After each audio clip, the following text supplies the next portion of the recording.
Pati sa inyong mamatay, mga hayop!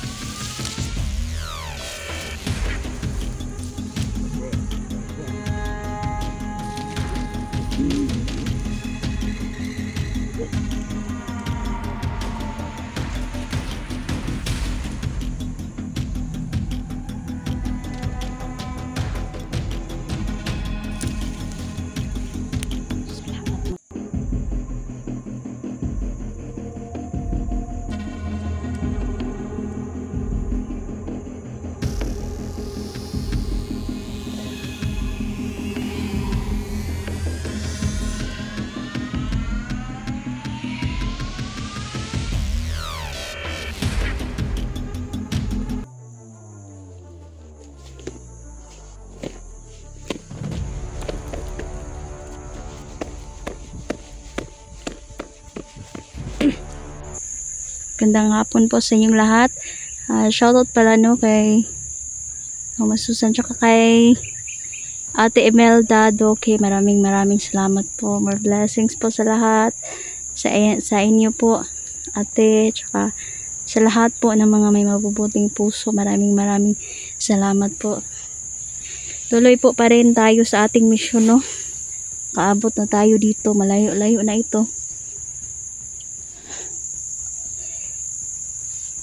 Dito tayo tinuro ng ating mga kaibigan.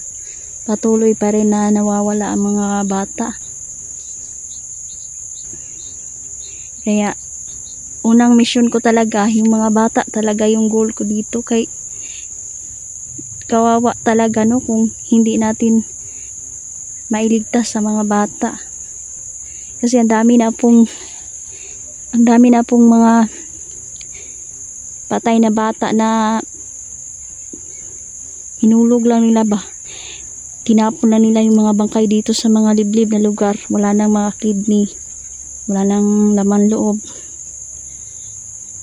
Para lang silang nagtapon ng hayop.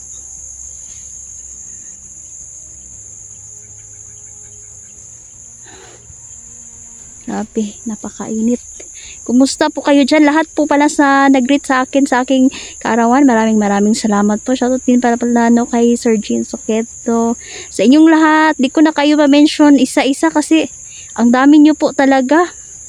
Pasensya na po kayo ha. Minsan kasi may nagtatampo kasi hindi tayo nakapag-mention lahat ng mga supporter natin. Pero nagpapasalamat po ako sa inyo isa-isa. No, dahil malaking tulong po ang inyong pagsuporta sa channel ko, sa panonood, lalong-lalo na po sa hindi pag-skip ng ads. Tulungan niyo po ako, no, lalong-lalo na sa pag-share ng ating video para makaipon din tayo. Napakahirap po dito sa bundok, no, kailangan pag-explore po mo, meron kang nagdala ako ng mga pagkain kasi minsan po sa layo ng aking narating meron akong may mga nakikita kasi ako mga katutubo, no, hindi po sila masasama, sila po ay mabubuti, kaya po kailangan may pagkain tayo sa bag natin, no, para pag nakita natin sila mabigyan natin sila ng mga pagkain. Mabait po sila, no?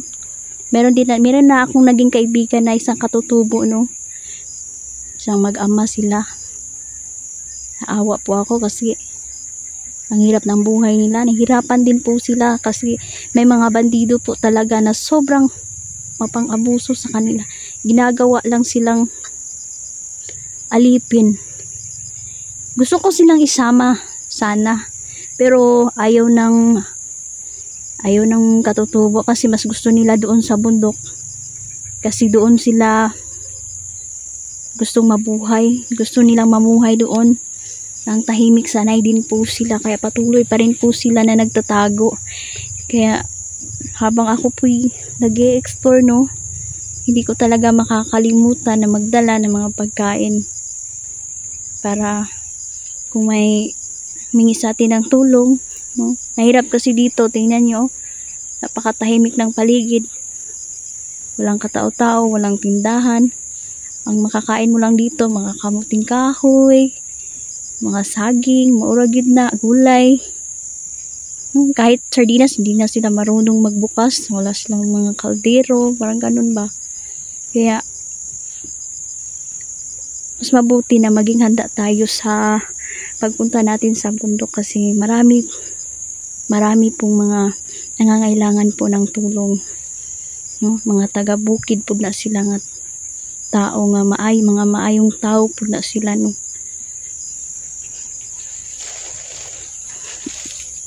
At sila po din po ay pinoprotektahan ng mga diwata. Kasi ang mga mabubuting katutubo ay nagpapahalaga po sila sa kalikasan.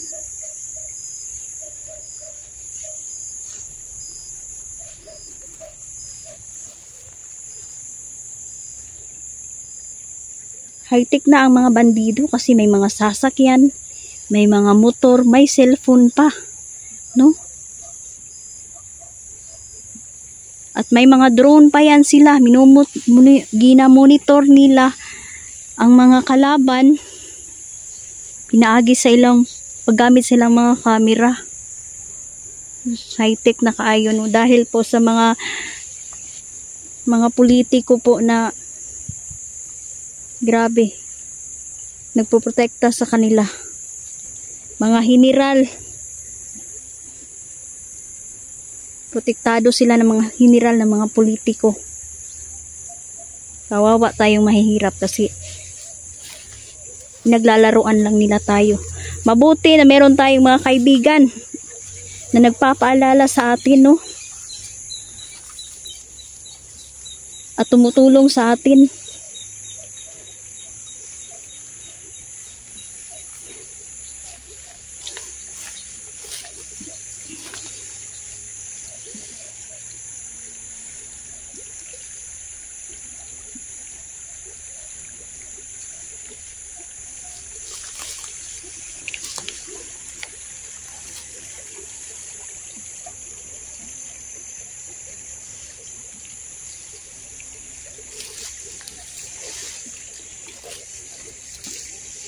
Naaamoy ko na ang mga malalansang dugo dito sa paligid.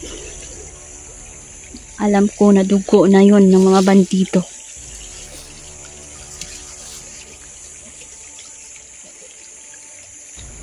Nararapat lang sa kanila ang mga parusa binigay sa atin. Huwag kayong manirebyos, ha. Tutukan ninyo ang video na to kung paano natin patayin. Saksihan ninyo ang pagpatay ko sa mga hayop ng mga bandido. Darating ang araw, no, na mawawala na yung takot sa inyo. Alam kong takot kayo, huwag kayong matakot. Dahil sa ayaw at sa gusto ninyo, darating ang panahon na makikipaglaban tayo sa mga masasama.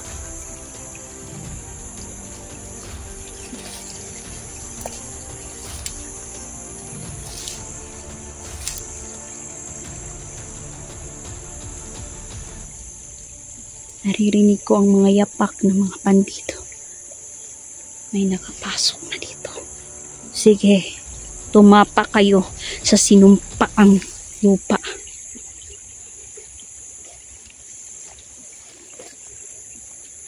Isang pagkakamali lang, pasok agad ang insekto sa mga katawan ninyo. Mga hayop.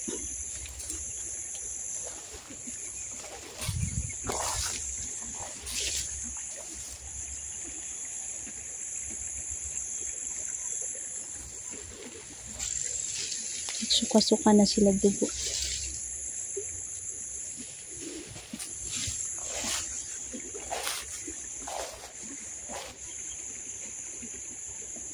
Naririnig ko na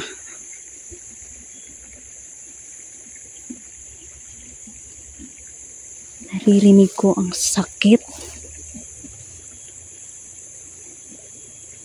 Sinisigaw ng bandito ngayon.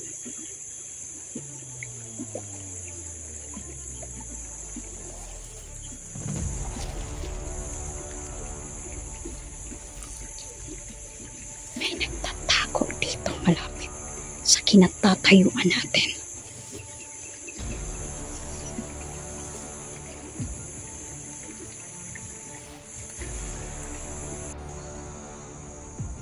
May mga tagulilong sila. Ramdam ko na protektado sila. Mga itim na babaylan. Marunong ding mangkulam ang mga to. Hindi basta-basta. Ayan. Huli ka.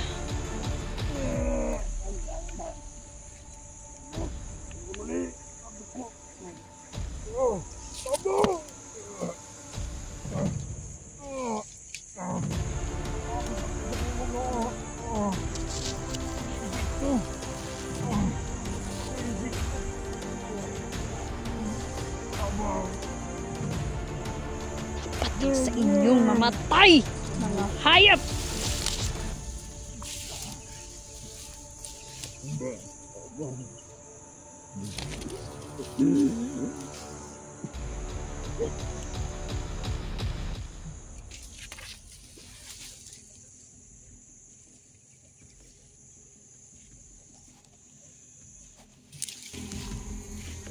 Salamat mga insekto.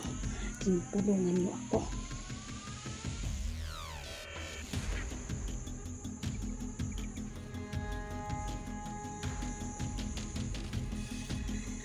Kaithan pala ito ni Commander. Marami pa po sila dito na nasa paligid lang. Marunong pala kayong magtagulilong. Hayop kayo. Sumusuka po siya.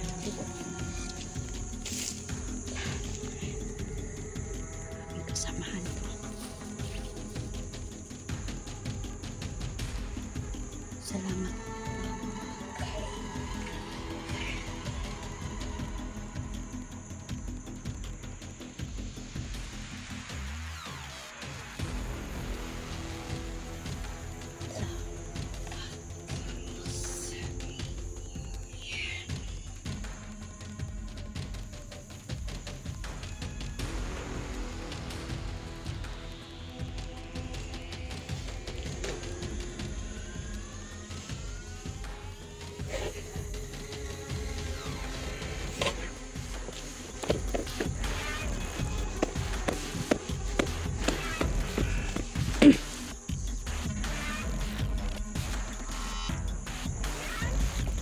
Hindi na tayo gagamit ng baril. Kukulamin natin silang lahat.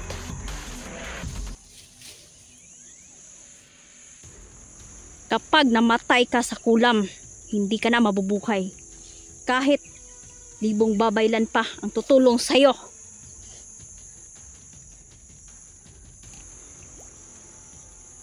Hindi ka na mabubuhay. Tandaan niyo yan. Nagagalit sila sa atin dahil pinaka number 1 kong sandata ang kulamin sila.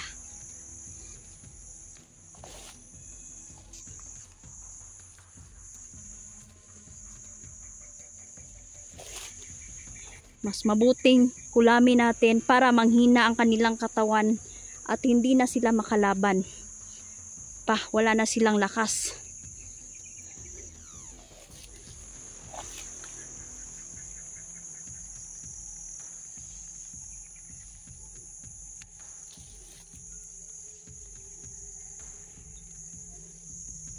Dami pang mga batang biniktima, mga bandidong ito.